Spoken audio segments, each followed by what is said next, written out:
ما حيرني حقا أنها لم تكن خائفة إطلاقا، بل أكاد أجزم أنها كانت متحمسة.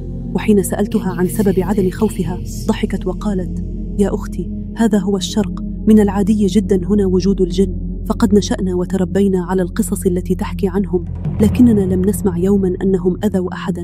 هم هنا منذ عهد سيدنا سليمان عليه السلام، ومعظمهم يقال إنهم من الجن الأبيض، وهناك من الجن الأحمر أيضا. كما قلت لك، سمعنا عنهم قصصا كثيرة.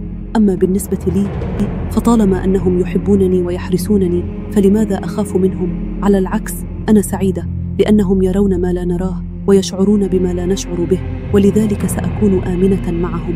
ثم جاء الحدث الثاني، حين ذهبت روان لتأدية واجب العزاء في حيها لوفاة إحدى النساء المحبوبات من الجميع. انتبهت إلى امرأة طاعنة في السن ترتدي ثوبا أبيض تحدق فيها وتبتسم. حاولت روان ألا تركز عليها، لكن المرأة ظلت تتابعها بنظراتها وابتساماتها، وأحيانا تميل برأسها يمينا أو يسارا وهي تهمهم، وكأنها تخاطب شخصا غير مرئي.